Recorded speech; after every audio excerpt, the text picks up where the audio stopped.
बच्चों, कैसे हैं आप सभी। तो कक्षा 12th का चैप्टर नंबर 1 आज हम कर रहे हैं। चैप्टर नंबर 1 जो है उसका नाम जो है प्लानिंग इन स्पोर्ट्स।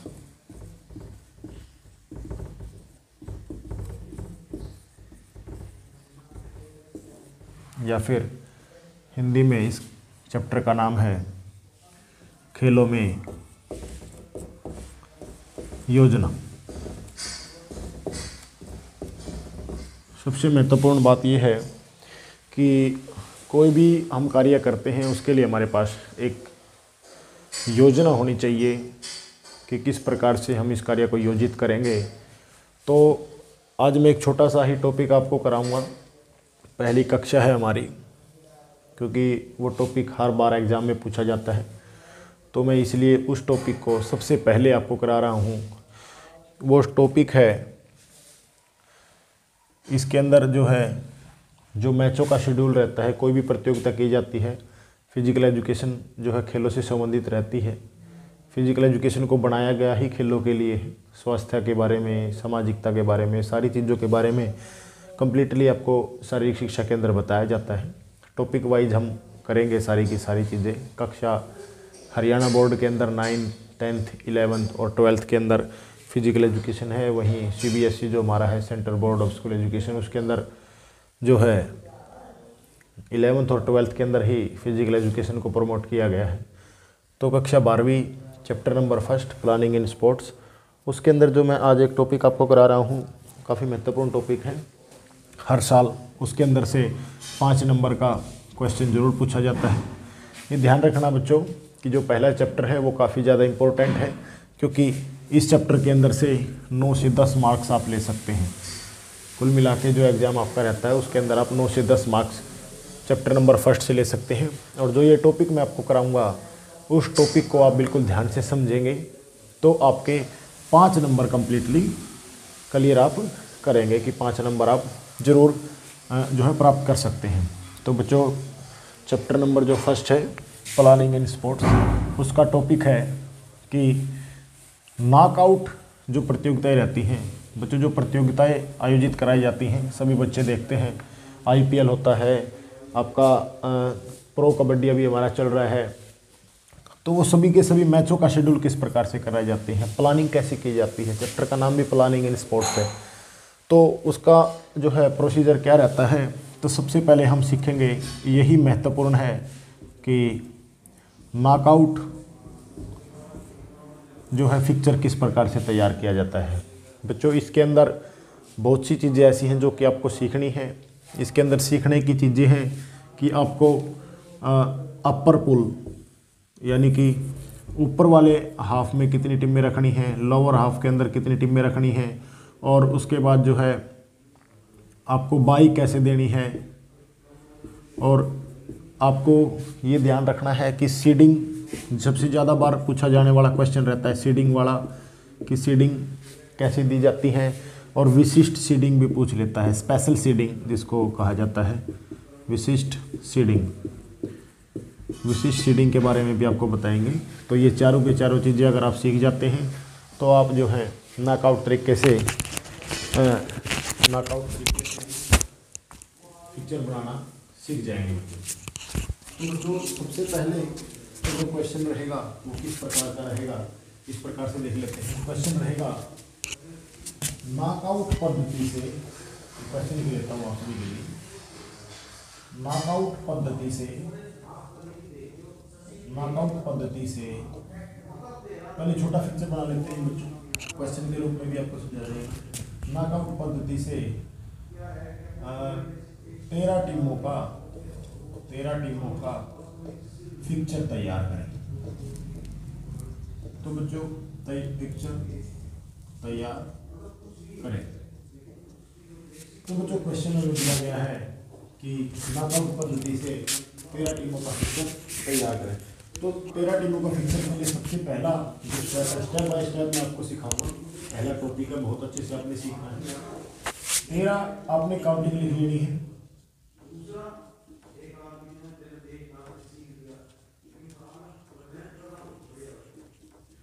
13 की काउंटिंग लिखने के बाद सबसे पहला स्टेप यहाँ पर फॉलो करना है। ये स्टेप आपने फॉलो करना है। सबसे पहला स्टेप है कि अपर पूल के अंदर कितनी टीमें आपने रखनी है, क्योंकि हमें कहा गया है कि नॉकआउट पद्धति से 13 टीमों का पिक्चर तैयार कीजिए। तो देखिए बच्चों, वैसे काफ़ी चीज़ें मैंने बतानी है इस बारे में और ज़्यादा है। League tournament, knockout tournament. League tournament के क्या फ़ायदे होते हैं, नॉकआउट टूर्नामेंट के क्या फ़ायदे होते हैं, लीग टूर्नामेंट के क्या नुकसान होते हैं, नॉकआउट टूर्नामेंट के क्या नुकसान, वो सारा मैं बताऊँगा। सबसे पहला ट्रॉफी की मैं आपको ऐसा बता रहा हूँ जिसके अंदर आप गोल करेंगे 5 नंबर। तो एग्ज़ाम के 5 नंबर बहुत ज़्यादा महत्वपूर्ण होते हैं बच्चों। तो 13 टीमों का पिक्चर हम तैयार कर रहे हैं। सबसे पहले हमें काउंटिंग लिखनी है, फॉलो करना है कि अपर पूल के अंदर कितनी टीमें आपने रखनी है। तो उसका फॉर्मूला आप याद रखेंगे हमेशा। अपर पूल के अंदर n, उसके बाद n -1 / 2, ये आपने रखना है बच्चों। ये जो फॉर्मूला है ये मैंने आपको लीग टूर्नामेंट के अंदर मैचों की संख्या निकालने का बता दिया। आपने ध्यान रखना है कि क्या करना है। आपने अपर पूल के लिए n+1 / 2 करना है अपर वाले पूल के अंदर टीमों की संख्या निकालने के लिए, और लोअर पूल के लिए आपने क्या करना है n -1 / 2 का फॉलो करें। तो बच्चों हमारे पास जो n का मतलब क्या है कि नंबर ऑफ टीम्स, कि हमारे पास नंबर ऑफ टीम्स कितनी है, टीमों की संख्या कितनी है। तो बच्चों हमारे पास टीमों की संख्या है 13। तो हम क्या करेंगे 13 + 1 / 2, 13 और 1 14, 14 / 2, यानी कि अपर वाले पुल में कितनी टीमें आएंगी बच्चों, 7 टीमें अपर वाले पुल में आएंगी बच्चों। उसके बाद है कि लोअर पुल के अंदर कितनी टीमें आएंगी। तो लोअर पुल के लिए आप क्या करते हैं, लोअर पुल के लिए आपने जो फॉर्मूला यूज करना है वो आप यूज करेंगे n - 1 / 2, यानी कि n + 1 / 2, और n का मतलब है नंबर ऑफ टीम्स। तो यहाँ पर n कितना है बच्चों 13। तो 13 - 1 / 2, यानी कि 13 टीमें टोटल है, उनमें से एक को हमने घटाना है, यानी कि 12 / 2, यानी कि 6 टीमें हमने कहाँ पर रखनी है, लोअर पूल में रखनी है बच्चों। और उसके बाद जो है बच्चों आपसे भी ये बात ध्यान रखनी है कि जो फॉर्मूले हैं आपने भूलने नहीं है। अगर आप भूल जाएंगे, गलत कर देंगे, तो आपका 5 नंबर का जो क्वेश्चन है वो गलत हो जाएगा। तो देखिए ध्यान से, अब हमारे पास ये है कि अपर वाले पूल में कितनी 7 टीमें रखनी है, 7 टीमें, और लोअर वाले पूल में कितनी टीमें रखनी है, 7 टीमें रखनी है बच्चों। तो अपर वाले पूल के अंदर 7 टीमें रखेंगे, 1 2 3 4 5 6 7। 7 के नीचे आपने डैश लगा देना। इस डैश का मतलब है कि ये अपर वाला हाफ है, ये लोअर वाला हाफ है। वैसे अपर पुल लोअर पुल भी बोल सकते हैं, और अपर हाफ लोअर हाफ भी बोल सकते हैं, उसका मतलब वही रहेगा। ऊपरी अर्ध, निचला अर्ध भी बोला जा सकता है। नीचे वाले देखते हैं कि 6 टीमें रह गई, यानी 1 2 3 4 5 6, यानी कि 6 टीमें यहाँ पर रहती हैं बच्चों। अब बात आती है, हमने अपर पूल निकाल लिया, लोअर पूल निकाल लिया, अब निकालनी है बाई। अब बच्चे कहेंगे कि सर बाई क्या होती है। देखो बच्चों, बाई दी जाती है इस पिक्चर को सेट करने के लिए, इन मैचों को कंप्लीट करने के लिए। अब बाई क्यों दी जाती है, उसका सबसे बड़ा रीज़न ये रहता है, मान लीजिए हमारे पास 3 टीमें हैं, तो अब इनका मैच किस प्रकार से कराएं, कहेंगे नॉकआउट पद्धति से मैच कराओ, या फिर हमारे पास 5 टीमें हैं तो कैसे कराएं। मान लीजिए 1 का 2 से करा दिया, 3 का 4 से, तो 5 तो फ्री रह गए। तो इस सेटलमेंट के लिए ये जो बाई है ये बच्चों दी जाती है। तो बाई जब दी जाती है तो इसका जो फॉर्मूला रहता है, सबसे पहले तो फिक्चर जो बनाए जाते हैं वो 2 की मल्टीप्लाई में बनाए जाते हैं। जितनी टीमों की संख्या रहेगी आपने वो ध्यान रखना है। बस ये बात बिल्कुल ध्यान से समझनी है आपको कि जितनी टीमें दी गई हैं वो हमने लिख लेनी है, लेकिन हमें ये ध्यान होना चाहिए कि पिक्चर कितने का बनेगा। तो 2 की मल्टीप्लाई करते जाइए, जहाँ पर उस संख्या से ज़्यादा आ जाए वहाँ पर आपने रुक जाना है। जैसे 2 दूना 4, 4 दूना 8, 8 दूना 16, तो 16 जो है 13 टीमों से ज़्यादा है, तो यहीं तक का फिक्सर बनेगा।